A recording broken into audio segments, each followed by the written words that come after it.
Bonsoir à toutes et à tous. Et je tiens d'abord à remercier le patronage laïque pour cette invitation qui va me donner l'occasion de montrer ma vision d'un domaine fascinant qui est l'intelligence artificielle.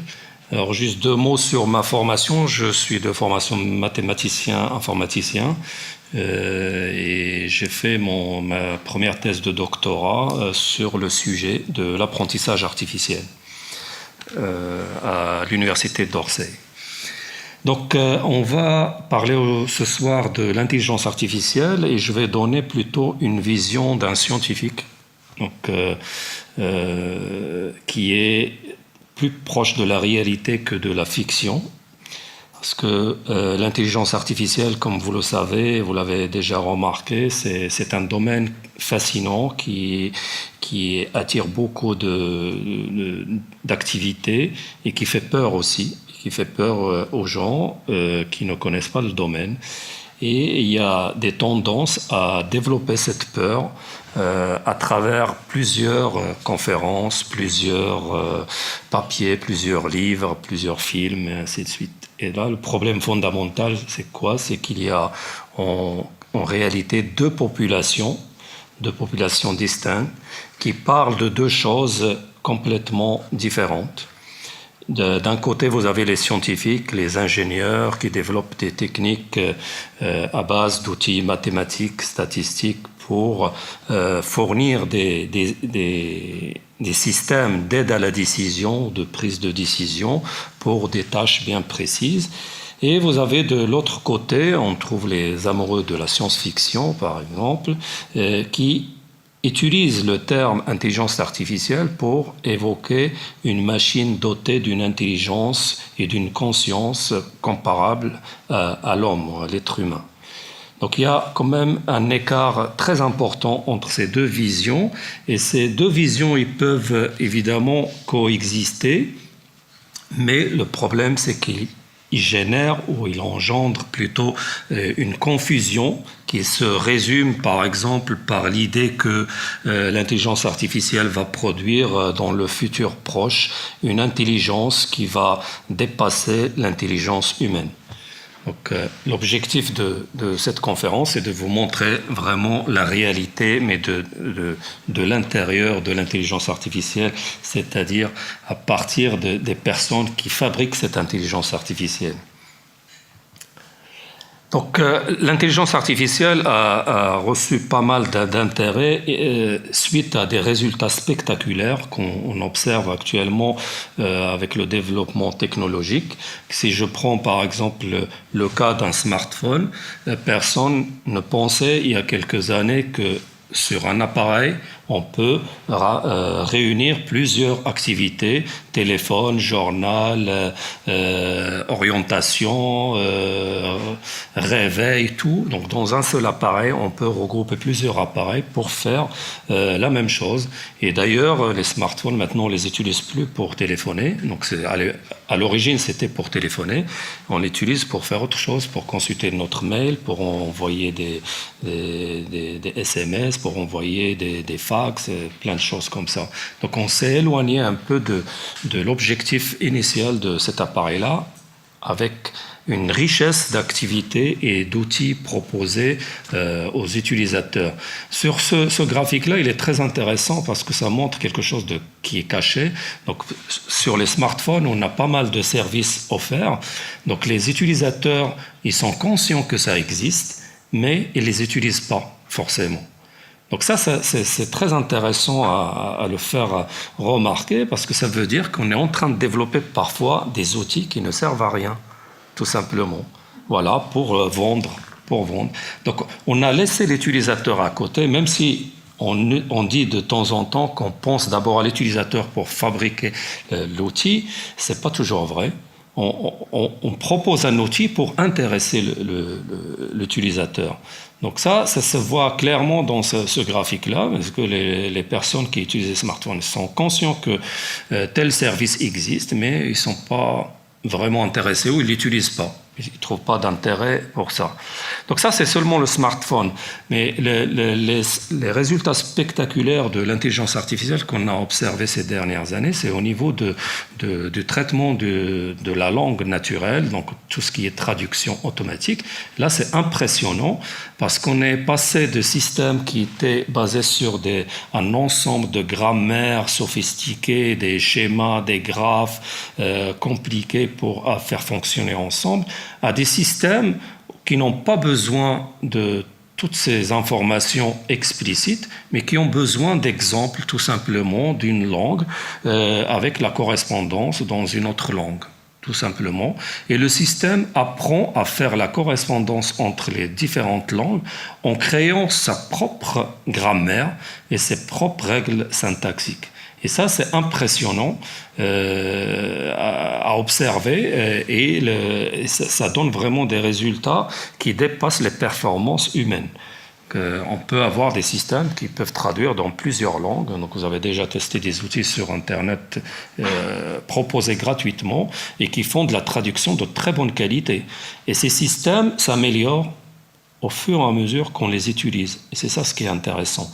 Ils s'auto-corrigent grâce à un apprentissage en permanence. Donc là, j'ai donné un exemple du produit qui était proposé par Google. C'est des oreillettes, on les met sur nous et on parle notre langue. Et la personne avec qui on parle sa langue et la traduction se fait simultanément. Donc là, ça va nous pousser à ne plus apprendre les langues étrangères, mais acheter par exemple des outils comme ça. Donc ça va casser un peu des choses qu'on sait faire et peut-être développer d'autres choses. Peut-être se concentrer plutôt sur la culture du pays qui parle cette langue-là, au lieu d'apprendre que la langue, tout simplement. D'autres exemples, et ça c'est vraiment, ça m'a impressionné en tant que scientifique, c'est qu'on est maintenant capable de développer des systèmes à base d'intelligence artificielle qui peuvent isoler votre voix dans une foule. Donc là, il y a plusieurs personnes qui parlent, j'ai besoin seulement de la voix de telle personne. I'm not a fan of flying. I hate being on He might say, and just my so many stripes are solid. noises. You know what I mean? I won't flush the toilet on an airplane because of the noise. Like, it scares me. You go, you hit flush, then you turn around, nothing happens for 5 seconds, then out of nowhere, boom! Boom! Oh my God! I just put a hole in the The place. city bus does not to terrify. It is like a little UN meeting on wheels every time you get on it. Alors ça We paraît all facile, walk through the same mais c'est door, très difficile we pour une all machine pay the same price. de séparer ces sources mélangées, mixées comme ça. C'est très difficile. Et quand on a plusieurs personnes qui parlent, vous voyez, la machine ne voit qu'un seul signal. Dans ce signal-là, elle doit isoler la voix d'une personne bien précise. Et bien, la machine arrive à le faire. Et ça, c'est vraiment impressionnant comme résultat à base de systèmes de ce type-là. Donc, les systèmes que je vais expliquer tout à l'heure, des systèmes à base de réseaux de neurones artificiels qu'on appelle actuellement des systèmes à base de deep learning ou apprentissage profond. Donc, vous allez voir que ce sont des systèmes sur le fond, des systèmes très simples, mais capable de faire des choses vraiment complexes.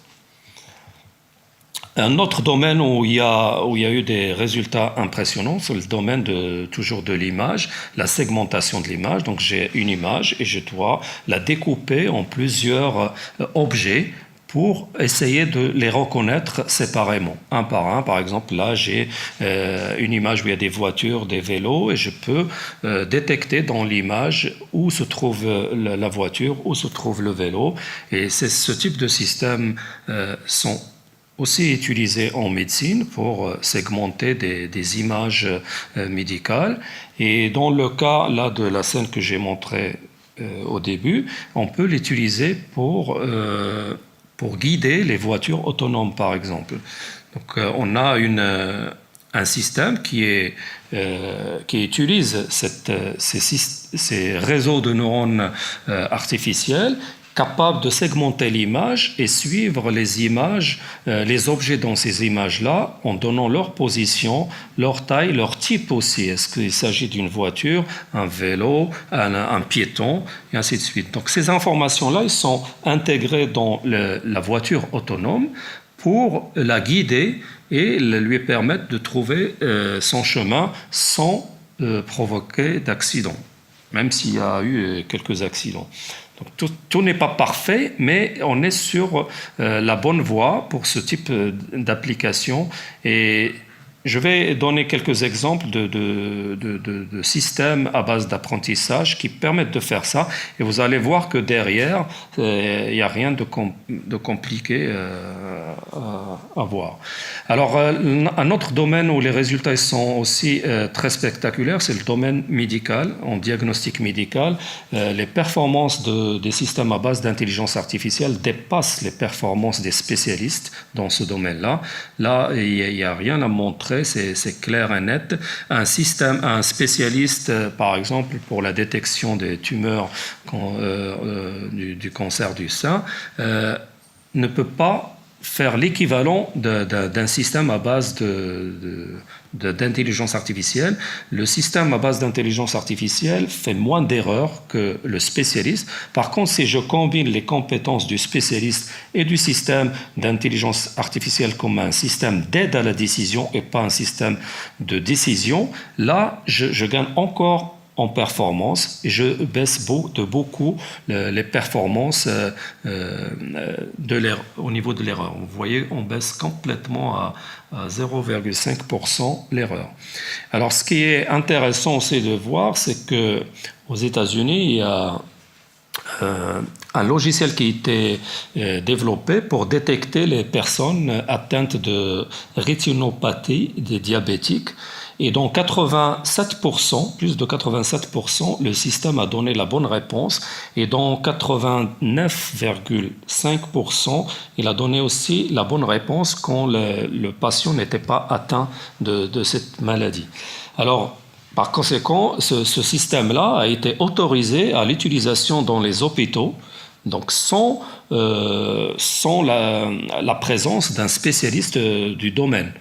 Donc quelqu'un du domaine médical, une infirmière, peut l'utiliser parce que ce système-là, non seulement il prend les images et les analyse, mais il génère aussi un compte-rendu avec une analyse très fine qu'il suffit seulement de lire et de comprendre de quoi il s'agit.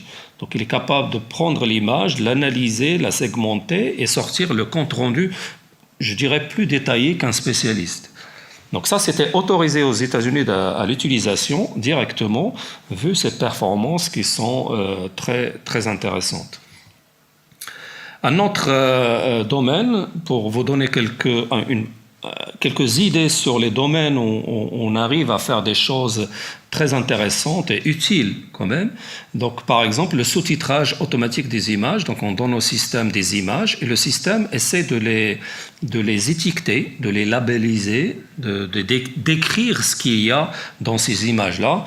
Vous allez dire, c'est pas très intéressant comme application, mais pour les non-voyants, ça serait très intéressant parce qu'en décrivant ce qu'il y a dans l'image, je peux fournir cette information à un synthétiseur qui va transformer le texte en voix et le non-voyant, il va vraiment savoir qu'est-ce qu'il y a sur l'image qu'il a reçue ou qu'est-ce qu'il y a sur l'image qu'il consulte. Donc ça, ce sont des applications très intéressantes, faciles aussi à mettre en œuvre, parce que le système, il a appris quoi? Il a appris à segmenter l'image, comme tout à l'heure avec les voitures, les vélos et les piétons. Et il segmente et il apprend à reconnaître l'objet, à l'identifier. Une fois qu'on lui donne une autre image, il essaie de généraliser, donc de se rappeler ce qu'il a déjà appris, pour essayer de l'adapter à l'image qu'on lui propose. Donc ça, ce sont des applications séduisantes. Alors l'application qui a fait beaucoup de bruit, évidemment, c'est l'AlphaGo, qui a supplanté tous les champions de ce jeu-là. Donc en 3 heures, on a remarqué que l'AlphaGo, donc c'est la première version de départ, il a appris les règles du jeu de Go, tout seul à partir de plusieurs exemples, tout simplement. En 70 heures, il atteint le niveau d'un excellent joueur. Ça, pour un être humain, ça ne suffit pas, 70 heures, pour devenir un excellent joueur de Go. En 3 jours, il a battu AlphaGo 0, qui était proposé initialement avant cette édition, et qui a déjà battu un joueur professionnel. Hein. Donc ça veut dire qu'il peut battre aussi ce joueur professionnel. Et au bout de 21 jours, il a égalé AlphaGo Master, qui est une version sophistiquée, et qui a battu le champion du monde. Et en 40 jours, il a supplanté toutes les intelligences artificielles. Donc toutes les versions qu'on a proposées auparavant, il les a dépassées, et il a joué en quelque sorte 29 millions de parties pour devenir le meilleur pour ce jeu-là. Donc là, comme performance, ce sont des performances qui dépassent vraiment la capacité d'un être humain. Et il n'y a pas de notion de fatigue, rien. Il peut jouer 24 heures sur 24 heures, 7 sur 7, sans se fatiguer. Tant qu'on lui fournit de l'énergie, évidemment. Alors maintenant, tout ça c'est très beau, mais on parle d'intelligence. Est-ce qu'on a vraiment raison de parler d'intelligence à ce niveau-là? Parce que l'intelligence, déjà, en général, c'est une notion très difficile, à mon avis, à définir. Parce que est-ce que l'intelligence veut dire apprendre ? C'est-à-dire extraire et acquérir des connaissances. Est-ce que ça veut dire raisonner, déduire, anticiper? Est-ce que ça veut dire posséder une histoire, une conscience, des sentiments? Est-ce que c'est tout ça? Ou est-ce qu'on est vraiment encore loin de la définition exacte de l'intelligence? Alors tout simplement, c'est difficile de définir ou donner une définition unique à l'intelligence, tout simplement parce qu'il y a plusieurs types d'intelligence déjà. D'accord ? L'intelligence, il ne faut pas la réduire à l'intelligence logico-mathématique. Ça n'a aucun sens. L'intelligence existe partout, dans tous les domaines. Il y a plusieurs types d'intelligence. Un prix Nobel est intelligent, un boulanger aussi est très intelligent. Partout. Quand on retrouve toutes les activités de l'être humain, on trouve qu'il y a une intelligence très différente de l'intelligence qui existe ailleurs. Donc déjà, au niveau intelligence tout simple, on n'arrive pas à trouver une définition correcte et standard. Alors quand on passe dans le monde artificiel, ça se complique encore, parce qu'on peut s'éloigner de la notion d'intelligence. Donc l'intelligence, on peut essayer de la regrouper autour d'un ensemble de facultés mentales, d'accord, qui permettent de comprendre les choses, de découvrir des relations entre des choses, de parler, de s'adapter, d'innover, de créer. Mais ce qui est intéressant quand on regarde l'évolution de cette définition d'intelligence dans les dictionnaires, elle suit le temps aussi. Donc la définition de l'intelligence dans tous les dictionnaires évolue dans le temps. Elle change à chaque fois, elle change parce qu'on essaie de comprendre qu'est-ce que ça veut dire l'intelligence, et donc on essaie de modifier la définition et de l'adapter à notre compréhension. Et donc c'est une définition qui reste dynamique. Et la définition du terme artificiel, ça c'est très facile. L'artificiel, on va le définir par tout ce qui n'est pas naturel et qui est fabriqué par l'homme. Donc ça va. Et le mot qui ne pose problème, c'est plutôt le mot intelligence. Donc comment on peut définir l'intelligence artificielle, ou qu'est-ce que c'est que l'intelligence artificielle? Est-ce que l'intelligence artificielle consiste à concevoir des ordinateurs qui pensent?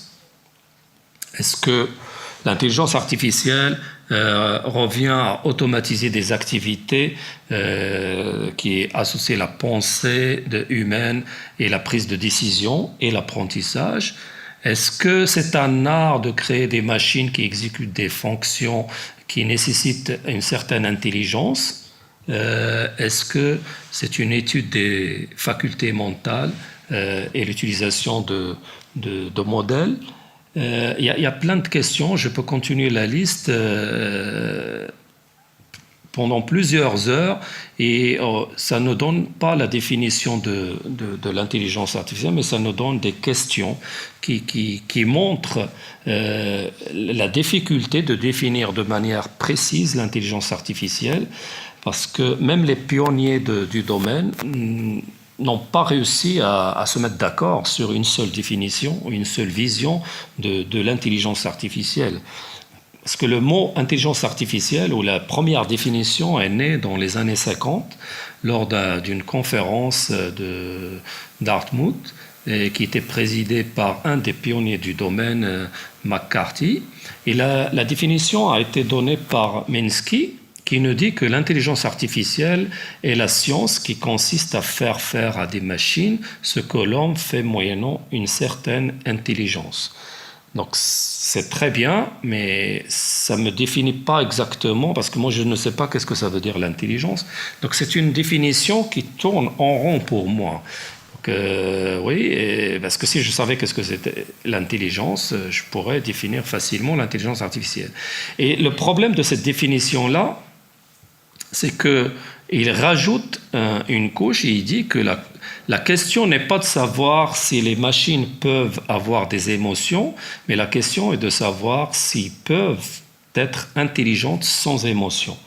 Là aussi, ça ne nous aide pas trop, parce que c'est une définition, à mon avis, récursive, qui tourne en rond, sans trop donner de signification, parce que cette définition, qui est une définition historique, exclut des domaines clés et majeurs de l'intelligence artificielle.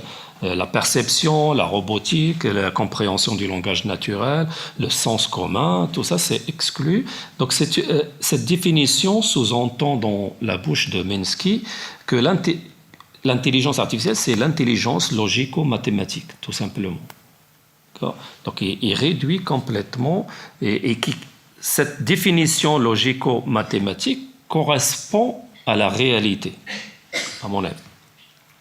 Évidemment, il y a Turing qui a précisé des choses. Il a dit que les composantes d'un tel système doivent avoir des connaissances, c'est la base de l'intelligence, le raisonnement, la compréhension et le langage naturel et l'apprentissage. Donc, ce sont les fondamentaux de tout système d'intelligence artificielle. Donc l'intelligence artificielle, si on la compare avec l'intelligence, on peut voir l'intelligence comme un ensemble d'acquisition de connaissances, de capacité à percevoir, sentir, comprendre, traiter, communiquer, juger, apprendre, s'adapter, je rajouterais, innover, créer, ainsi de suite. Et l'intelligence artificielle, si je dois donner une définition simple, c'est tout simplement un domaine interdisciplinaire, et on va le voir que c'est un domaine qui fait appel à plusieurs sous-domaines pour résoudre des problèmes simples, je répète simples, et qui nécessitent des connaissances bien définies, donc bien ciblées et bien définies. Mais la définition de l'intelligence artificielle qui a ma préférence, c'est celle d'un ensemble d'algorithmes. Donc un algorithme, sont un ensemble, une suite d'instructions finies et qui donne un résultat, reçoit une entrée et produit un résultat. Donc un algorithme, l'exemple simple d'un algorithme, c'est une recette de cuisine, c'est un algorithme. Voilà, c'est une suite, voilà, on commence comme ça, on fait ça, et après ça, et on arrive à un résultat. Et donc, pour moi, ça va être un ensemble d'algorithmes qui vont permettre à une machine ou un ordinateur de prendre une décision en se basant sur un historique de connaissances, d'accord, mémorisé.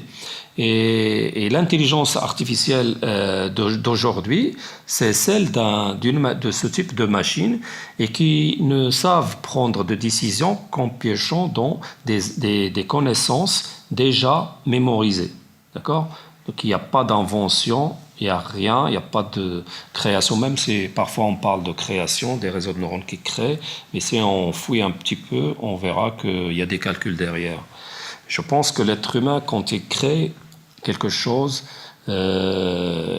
d'abord, c'est très difficile qu'il puisse expliquer comment il a trouvé ça. Quand je trouve quelque chose d'une manière intuitive, je suis incapable de l'expliquer, comment je l'ai trouvé.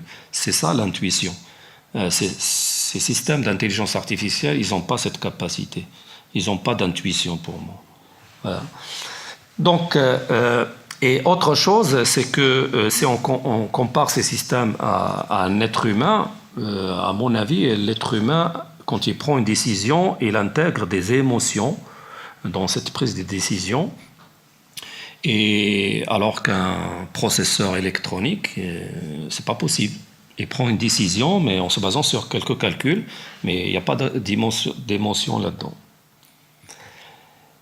Alors, maintenant, il y a une confusion compétence et performance. Donc, ce sont des systèmes très performants, d'accord ?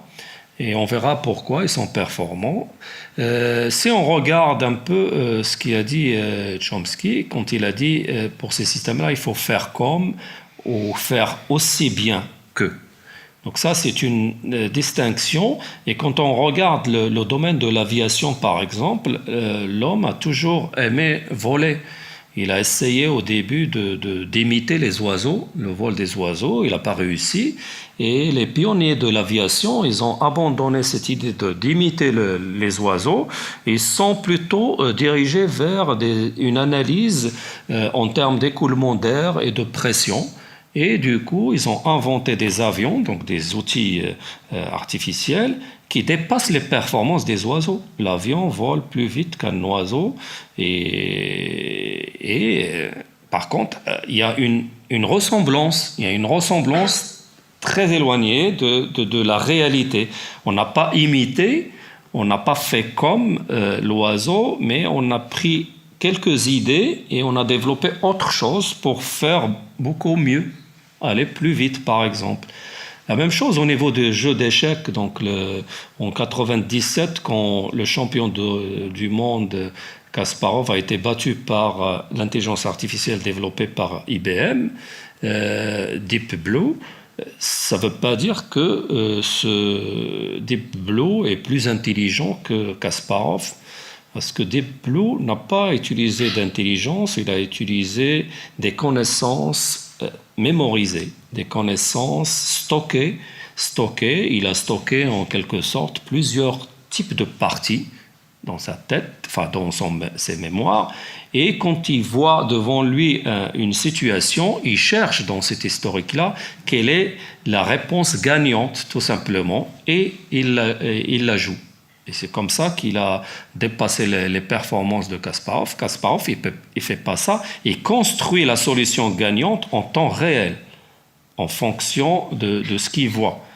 Le Deep Blue, il procède différemment. Donc on ne peut même pas dire qu'il a réfléchi.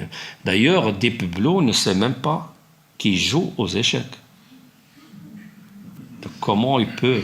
Donc il est vraiment loin de Kasparov. Kasparov, c'est un champion, il sait qu'il est maître dans ce jeu-là, mais Deep Blue, c'est un ensemble de circuits électroniques qui n'ont aucune conscience. La même chose pour le système qui était proposé toujours par IBM, Watson, qui a battu des records dans le jeu télévisé qui ressemble un peu au jeu Question pour un champion. Là, on donne la question et le système doit deviner. Non, on donne la réponse plutôt et on demande au système de deviner la question. Donc, il faut vraiment avoir une culture générale très, très, très large. Et bien, le système a battu les grands champions. Et ça ne signifie pas que Watson a une culture générale non plus. Il a stocké, il a mémorisé des connaissances et il a utilisé la puissance de calcul et de recherche rapide pour trouver à chaque fois la bonne réponse. Voilà. Donc tout ça, c'est quand on ne sait pas comment ces systèmes ils sont faits, on pense à des systèmes intelligents parce qu'ils dépassent. Je répète que la performance ne signifie pas l'intelligence.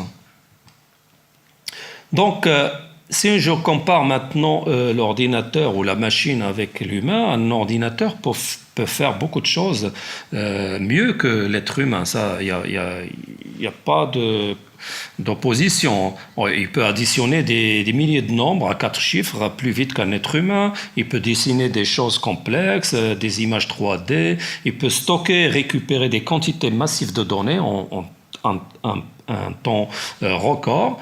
Par contre, il y a des choses que l'humain peut faire beaucoup mieux que la machine, et c'est là où la différence se situe.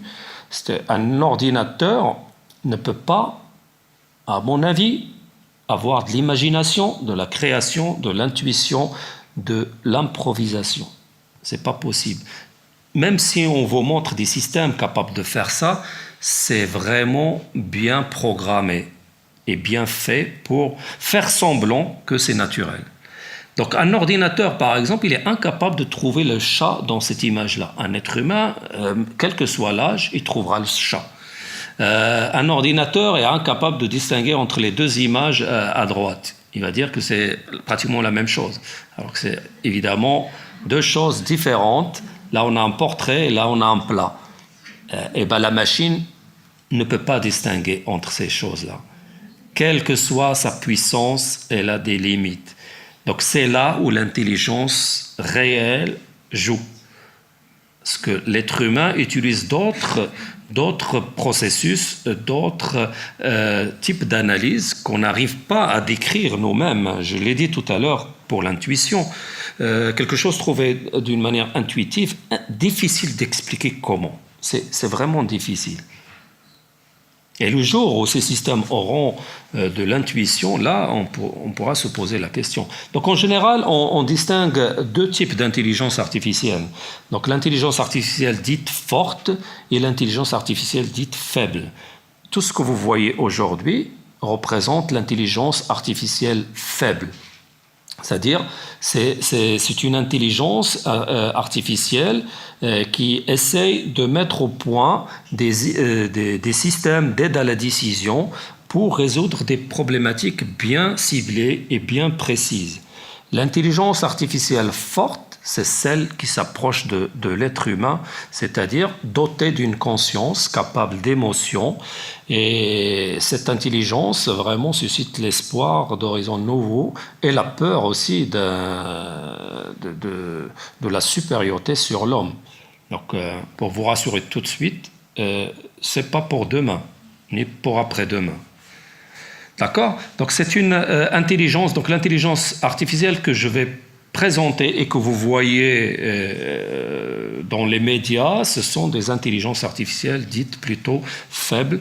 Et l'autre intelligence est vraiment très très loin à atteindre et voire impossible à atteindre pour plusieurs raisons que je citerai par la suite. Donc même comme ça, l'IA, l'intelligence artificielle, reste toujours difficile à définir parce qu'on ne sait pas vraiment comment définir la notion initiale de l'intelligence. Et on reste bouclé. Alors, l'histoire rapide de l'intelligence artificielle, ça a démarré dans les années 40-50. Donc, les années 40, en 1943, le premier modèle mathématique du neurone biologique a été proposé par Mark Kulock et Pitts. C'est un modèle très simplifié du neurone biologique. Ce sont des neurologues et des mathématiciens. Ils sont réunis. Ils ont observé le fonctionnement du neurone biologique. Ils ont essayé de développer un modèle mathématique qui décrit ce fonctionnement. Bon, le fonctionnement du neurone biologique est tellement complexe qu'on a essayé de proposer plutôt un modèle simple, très simple, et qui utilise seulement une macro-imitation du neurone biologique. Et donc, plusieurs choses qui sont suivies après cette modélisation mathématique du neurone biologique. Le premier modèle, c'était le perceptron. Donc, c'est une machine qui apprend à reconnaître des objets à partir de données sous forme d'images ou autres. Donc, mais ce système-là a montré des faiblesses et des limitations vers les années 60. Et d'ailleurs, cela fait plaisir à Minsky qui a montré que ces systèmes-là sont très limités et qui ne peuvent pas résoudre n'importe quel problème. Et ça a donné un coup d'arrêt aux recherches dans ce domaine-là. Donc les gens ils ont commencé à s'éloigner de ce type de réflexion. Et ça a duré très très longtemps, jusqu'aux années 80. Dans les années 80, on a commencé à avoir des outils mathématiques et algorithmiques pour entraîner des systèmes capables de faire des choses sophistiquées. Et donc c'est là où on a eu la redécouverte d'un algorithme classique dans le domaine qu'on appelle la rétropropagation du gradient. C'est un algorithme qui est basé sur... qui permet de minimiser l'erreur commise par ces systèmes d'apprentissage en modifiant les paramètres de ce système, tout simplement. Et évidemment, il y a plein d'outils et d'objets qui ont été proposés dans le domaine. Et vous avez ici la liste. Juste pour une remarque, c'est que vraiment l'ancêtre des agents conversationnels qu'on voit aujourd'hui, comme Alexia, Tai, tout ça, c'est ELIZA. ELIZA qui était proposé, vous voyez, en 1964. Donc ce n'est pas une nouveauté, quand vous voyez les agents conversationnels d'aujourd'hui, ce n'est pas nouveau, ça existait. C'était à l'époque sous forme de texte, donc on tapait, on développait un dialogue avec cette machine-là à travers des phrases tapées sur machine. Et l'idée derrière, c'est que cette machine-là utilisait des mots que l'utilisateur utilise dans son message pour montrer une façon de dialogue naturel. Donc c'était artificiel, mais à l'époque, ça paraissait impressionnant. Bon, maintenant, on fait encore mieux avec les agents conversationnels parce qu'on a accès à d'autres types d'informations, d'autres connaissances et on a d'autres outils pour les développer. Ce qu'il faut savoir, comme je l'ai dit au départ, c'est que l'intelligence artificielle, c'est un domaine pluridisciplinaire. Donc on réduit l'intelligence artificielle à une seule technique qui est le deep learning, mais ce n'est pas vrai. L'intelligence artificielle, c'est plus que le deep learning, c'est beaucoup plus que ça. C'est vrai que le deep learning est apparu comme une approche qui offre des performances spectaculaires dans le domaine, surtout le domaine de l'image, mais il y a d'autres domaines qui font partie de l'intelligence artificielle et qui proposent aussi des solutions. Donc ça va de domaine de la vision, la reconnaissance des formes, à l'aide à la décision, la robotique, traitement du langage, le raisonnement, la représentation de connaissances, ainsi de suite, avec des interactions avec d'autres domaines. Donc on a plusieurs sous-domaines dans le domaine de l'intelligence artificielle et le deep learning ou l'apprentissage profond qui montre ses performances ces dernières années, c'est tout simplement un sous-domaine de tout l'univers de l'intelligence artificielle. Et même le deep learning ou l'apprentissage profond, c'est une nouvelle façon de faire de l'apprentissage automatique. Et dans l'apprentissage automatique, on trouve aussi d'autres types d'apprentissage qui sont différents de l'apprentissage profond. Donc l'apprentissage profond, c'est une nouvelle façon de faire de l'apprentissage automatique, et l'apprentissage automatique, c'est un sous-domaine de l'intelligence artificielle qui est un domaine pluridisciplinaire et très riche. Il y a beaucoup plus de choses dans ce domaine-là que ces réseaux de neurones artificiels. Alors maintenant, pour conclure cette première partie, les objectifs de l'intelligence artificielle, on peut les regrouper en deux parties. Des objectifs scientifiques. Donc, au départ de ce domaine-là, les scientifiques cherchaient à comprendre le mécanisme de l'intelligence, le fonctionnement du cerveau humain. Et pour faire cela, ils ont décomposé des comportements intelligents en sous-tâches pour les étudier séparément. Donc l'objectif principal, c'était la compréhension du mécanisme de l'intelligence artificielle. Aujourd'hui, c'est plutôt un objectif d'ingénierie. On ne cherche pas à comprendre le fonctionnement du cerveau quand on développe un agent conversationnel, mais c'est plutôt développer des systèmes et des outils utiles pour nous aider dans la vie de tous les jours. Donc on s'est éloigné de l'objectif initial. L'objectif initial des années 50, c'était la compréhension du fonctionnement de l'intelligence et du cerveau. Et maintenant, aujourd'hui, pas du tout. On fabrique des choses qui utilisent une certaine vision de l'intelligence pour nous aider, tout simplement. Donc on s'est éloigné, on est passé d'un objectif de compréhension à un objectif d'utilité. Et ça a joué beaucoup sur le développement de l'intelligence artificielle. Parce que les définitions qui existent montrent qu'il y a une difficulté à reproduire l'intelligence humaine. Mes recherches, personnellement, qu'est-ce que j'essaie de faire? J'essaie de comprendre les principes mathématiques et algorithmiques sous-jacents à l'intelligence humaine ou animale pour développer des concepts ou des outils de prise de décision. Vous voyez? Et pour cela, la base de l'intelligence, c'est la connaissance. Donc, comment je peux présenter à une machine un ensemble de connaissances? D'accord? Et ça, c'était la problématique ou le défi depuis les années 50. On ne savait pas comment traduire les connaissances dans la machine. Au début, on a essayé de traduire ces connaissances sous forme de règles, de faits et des procédures au système. Mais on s'est rendu compte que ça ne suffisait pas parce qu'il y avait des connaissances qu'on ne pouvait pas décrire sous forme de règles. D'accord? Comment on fait? Donc l'alternative, c'était de développer des approches d'apprentissage, c'est-à-dire montrer au système des exemples et le laisser découvrir les règles lui-même, découvrir les règles de décision lui-même, mais à partir d'observation, comme un être humain. Et c'est là où l'apprentissage automatique s'est développé, et surtout dans le domaine de l'image et de l'audio. Alors, l'IA moderne d'aujourd'hui, évidemment, utilise ces techniques d'apprentissage, c'est pour cela qu'on parle plus de l'apprentissage profond ou pas profond que d'autres approches d'intelligence artificielle. Parce que ce sont des systèmes qui ne nécessitent pas un formatage de la connaissance sous forme de règles dès le départ. On donne au système les données brutes et c'est lui qui va découvrir ces règles. Et c'est ça ce qui est intéressant. Donc ça nécessite beaucoup moins d'expertise que dans les autres approches classiques. Et la première question, donc les connaissances, on va les trouver où? Dans les données, tout simplement. Si je cherche à segmenter des images, je vais prendre plusieurs images. Je cherche à faire un système qui reconnaît des chats, je prends beaucoup de photos de chats et je lui montre, tout simplement. Donc c'est dans la donnée.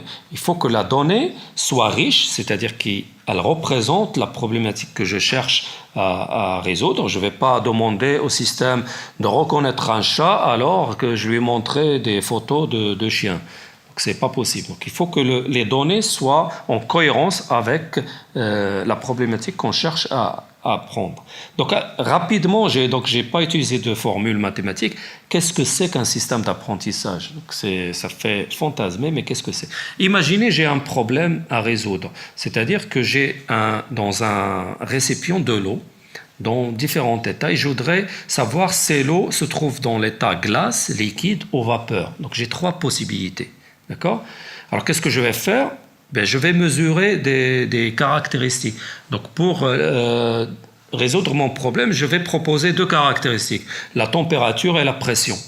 Donc, je mesure à chaque fois dans le récipient la température et la pression et je la note.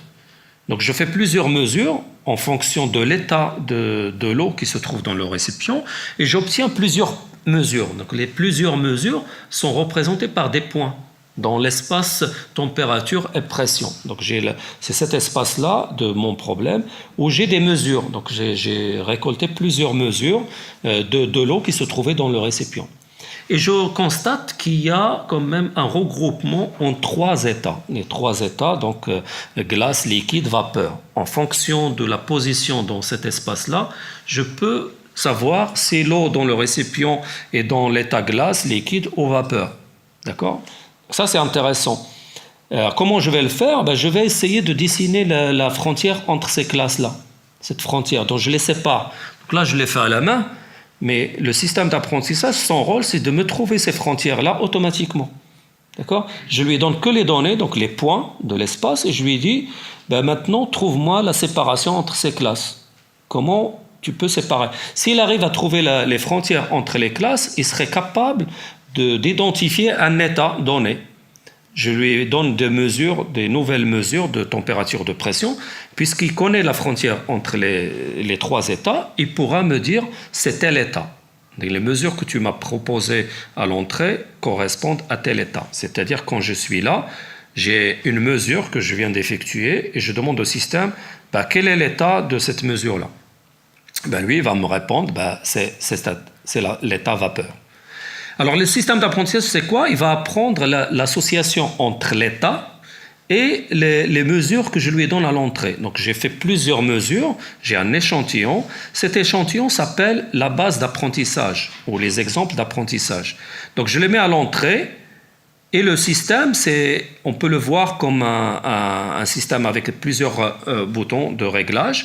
Il va régler ces paramètres, schématisés ici par les boutons, pour trouver à chaque fois la bonne réponse. La bonne réponse, c'est-à-dire la probabilité pour qu'il soit glace, liquide ou vapeur.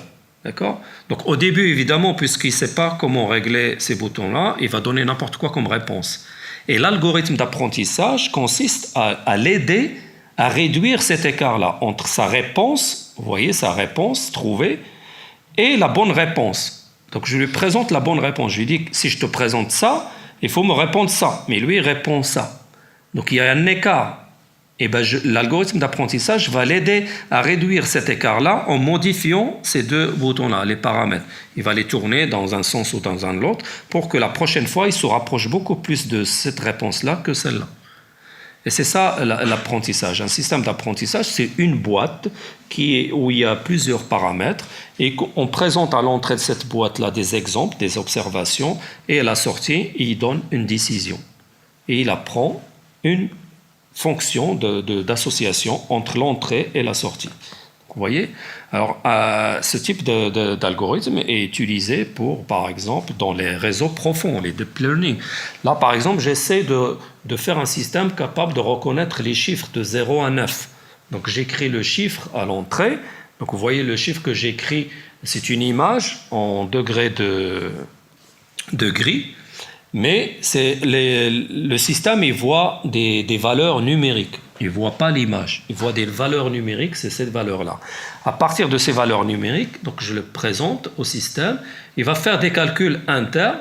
D'accord ? Chaque couche, ce qu'on appelle une couche de neurones artificiels, donc ça c'est un réseau de neurones artificiels, et il est composé d'unités élémentaires, donc le modèle de tout à l'heure du neurone formel, c'est tout simplement un calculateur simple qui reçoit des entrées, il fait des transformations en interne et produit une réponse.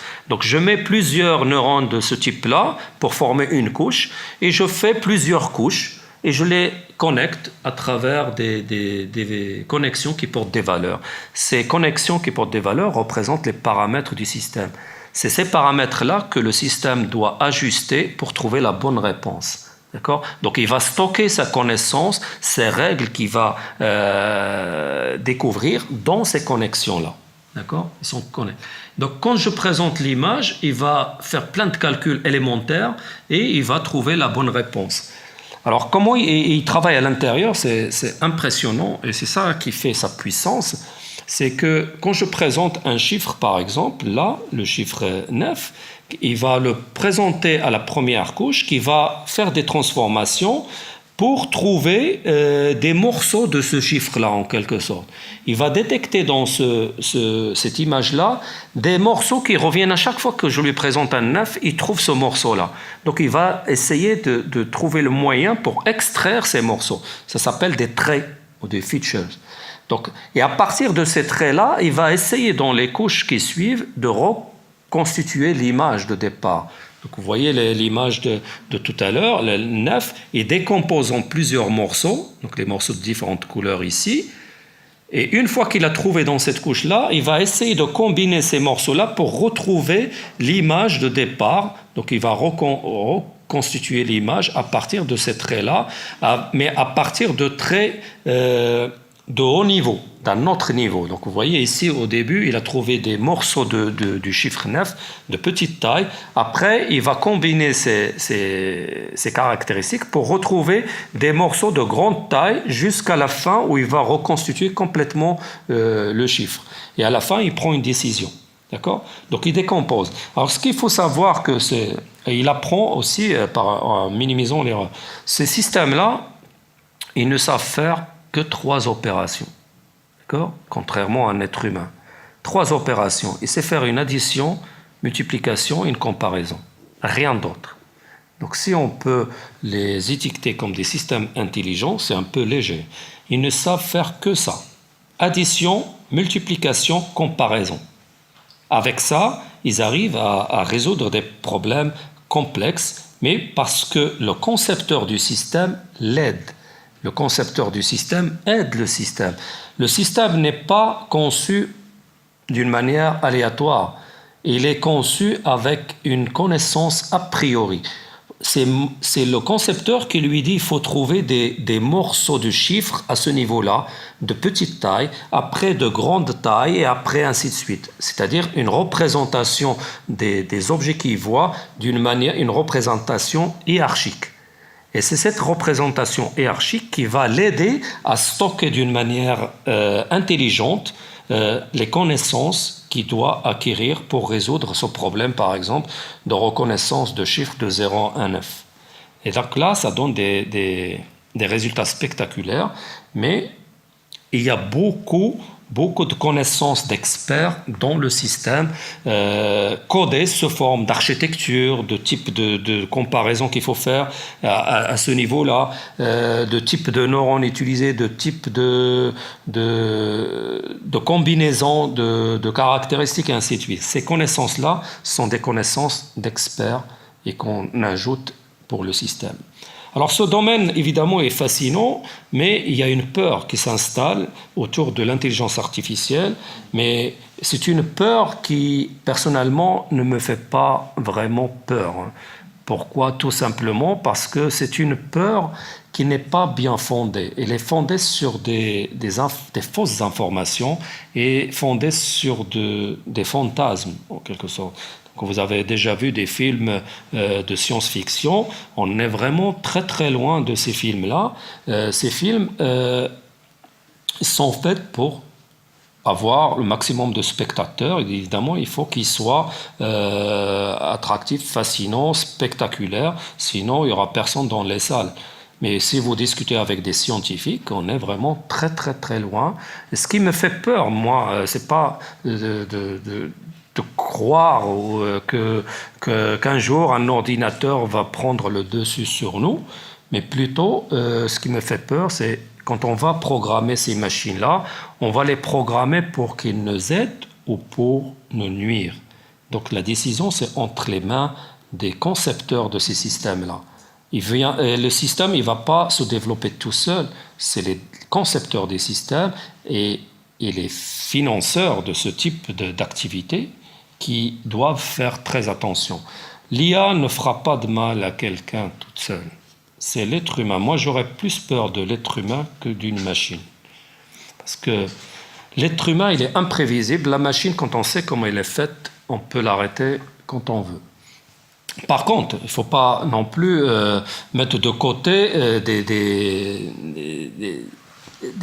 vraies inquiétudes sur l'intelligence artificielle. Par exemple, le premier, c'est l'impact économique dû à l'automatisation croissante et qui sera brutale parfois pour un grand nombre d'emplois. Donc, pour ne pas citer tout le monde, on parle généralement de la 4e révolution industrielle, mais c'est une révolution qui va toucher tout le monde. Elle va toucher tous les secteurs, elle va toucher tous les domaines, l'éducation, la formation, tout le monde. Par exemple, si on prend l'emploi d'un chauffeur de routier, eh ben ça c'est un emploi qui ne va pas durer longtemps, parce qu'il y a déjà des expériences qui tournent. Et moi je dirais tant mieux, Tant mieux, pourquoi? C'est quand même un travail fatigant et le chauffeur routier, il peut changer de métier. Il ne va pas disparaître complètement, on ne va pas le mettre au chômage, mais il va peut-être jouer le rôle de récupérer les camions à un certain niveau de circulation, parce que quand on commence à s'approcher de la ville, par exemple, c'est très difficile de gérer la circulation dans une ville par un système autonome. Il vaut mieux mettre un être humain. Donc, par exemple, tout ce qui est vraiment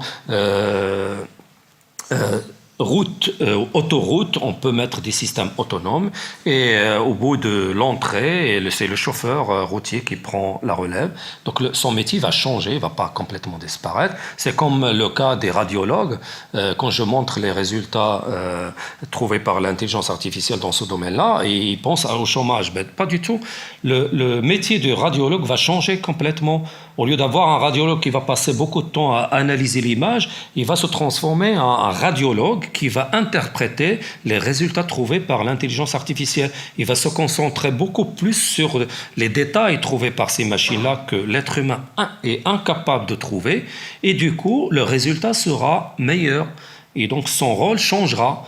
Même personnellement, le rôle d'un professeur à l'université ou ailleurs change à chaque jour. Je ne fais plus le cours comme il y a 5 ans ou 10 ans. Je le fais différemment.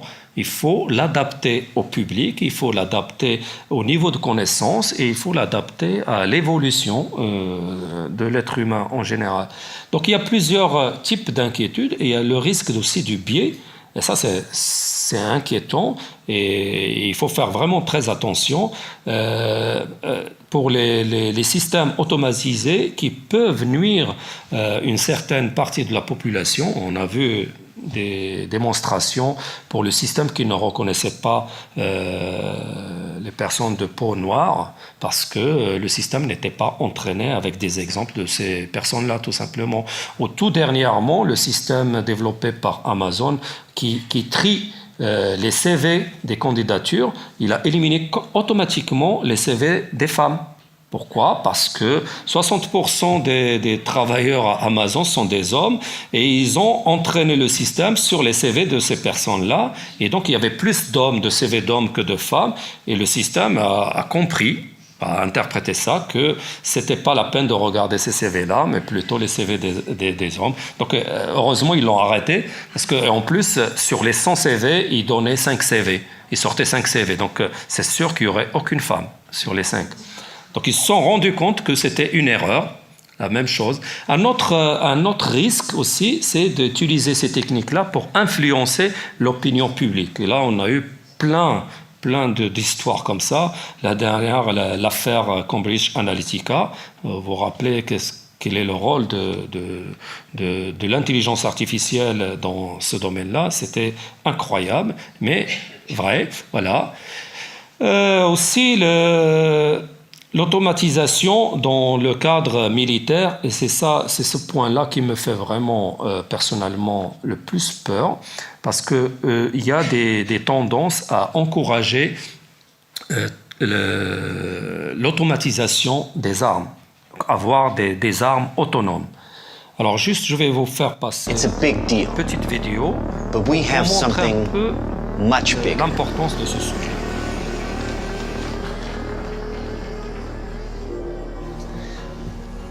Your kids probably have one of these, right? Not quite. Hell of a pilot? No. That skill is all AI. It's flying itself. Its processor can react 100 times faster than a human. The stochastic motion is an anti-sniper feature.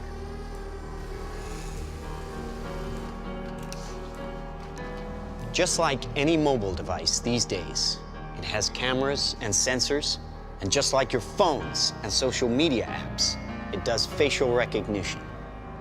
Inside here is 3 grams of shaped explosive. This is how it works.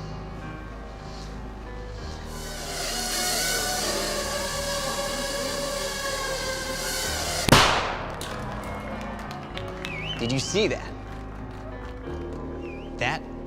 little bang is enough to penetrate the skull and destroy the contents. It's one of a range of products. Trained as a team, Vous voyez qu'il y a des dangers. C'est pas de la science-fiction, mais c'est proche de la réalité. C'est possible. C'est une fiction possible.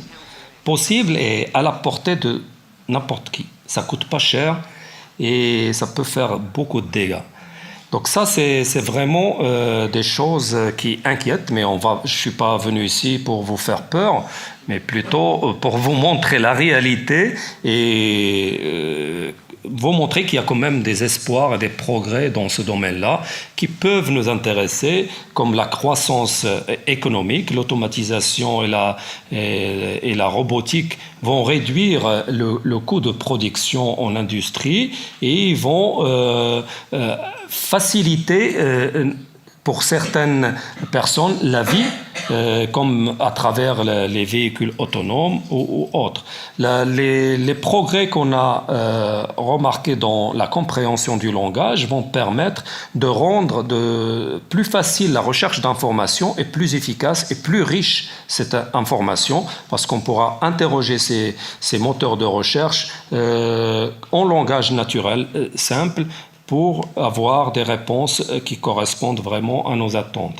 En éducation, c'est très important. L'intelligence artificielle va jouer un rôle vraiment crucial parce qu'on va avoir maintenant un enseignement personnalisé.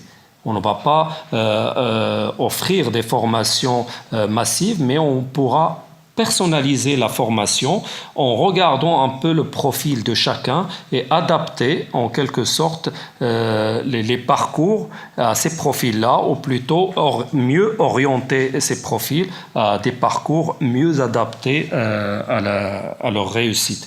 Donc là, il y a pas mal de choses à faire et le domaine où je pense qu'il y aura beaucoup d'applications spectaculaires et vraiment intéressantes, c'est le domaine médical. Le domaine médical va vraiment bénéficier de cette technologie, mais plus que les autres domaines. On a remarqué qu'il y a le domaine comme le tourisme et la banque, tout ça profite de cette technologie d'intelligence artificielle, mais le domaine médical va utiliser cette technologie pour s'améliorer, pour changer complètement le rôle du médecin et augmenter les soins et minimiser, réduire le nombre de maladies et autres. Alors je vais vous montrer rapidement en une minute un exemple d'utilisation de cette technologie d'intelligence artificielle pour aider un chirurgien à faire une opération complexe de l'épaule.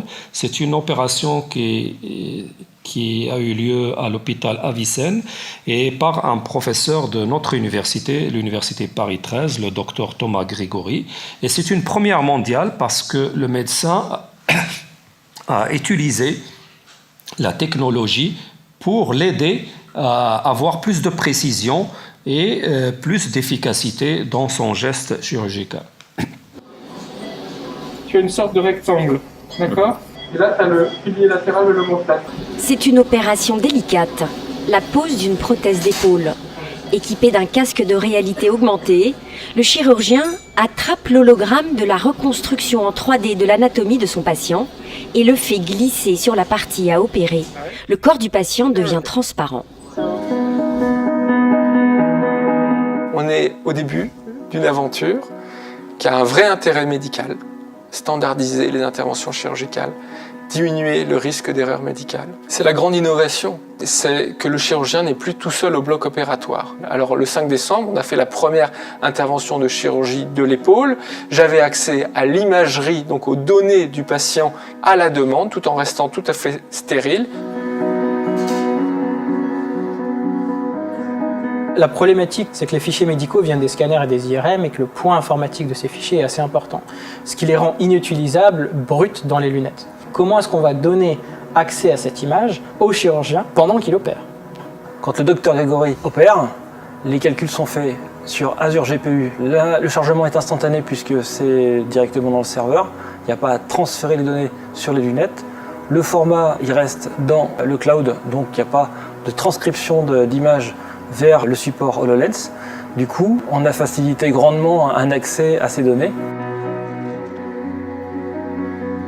Le chirurgien peut communiquer avec quelqu'un qui est à l'extérieur du bloc opératoire, et cette personne qui est dans son bureau à l'extérieur du bloc opératoire peut voir exactement ce que voit le chirurgien, grâce aux 2 caméras qui sont sur les lunettes, hologramme inclus, et pouvoir discuter, communiquer avec le chirurgien. Avec la composante... Et donc, vous voyez, on a augmenté les capacités du chirurgien en l'aidant avec des outils à base d'intelligence artificielle qui enrichit son environnement sans la déranger et qui lui donne la possibilité de faire des opérations plus précises et d'une manière plus efficace. Et ça c'est l'avenir de la médecine.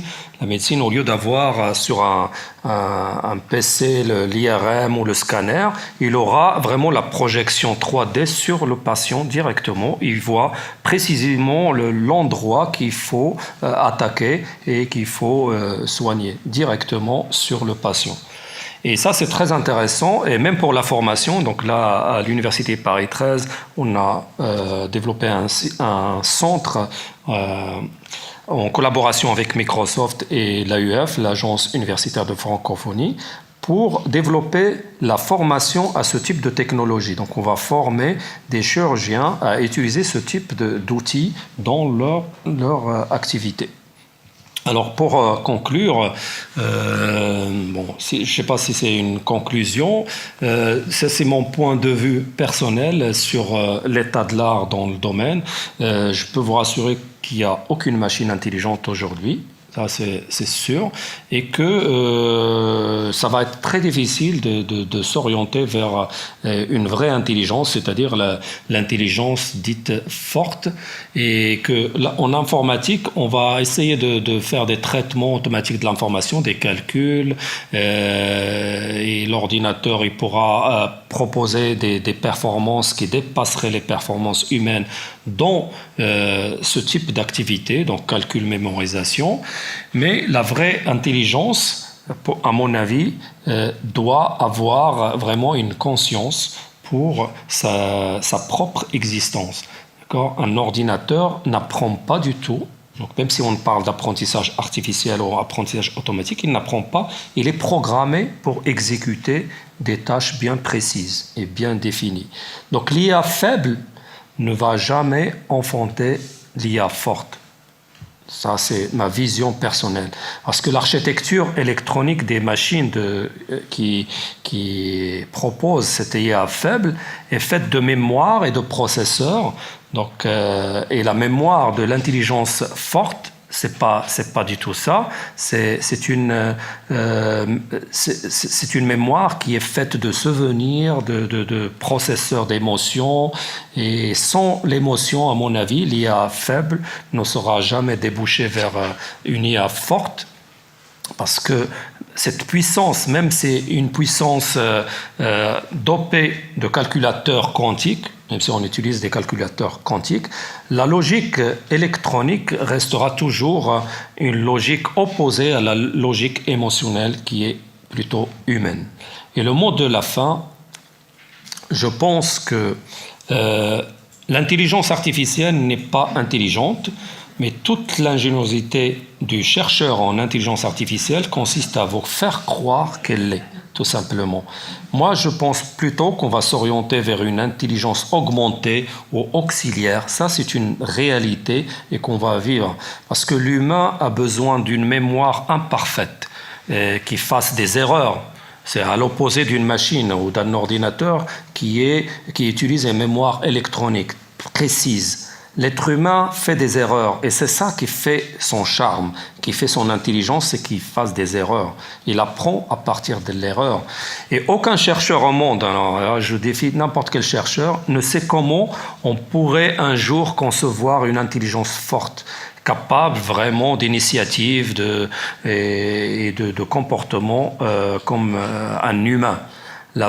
Et pour terminer, je pense que la vraie forme de l'intelligence est de comprendre qu'on n'a pas compris et de faire le nécessaire pour comprendre.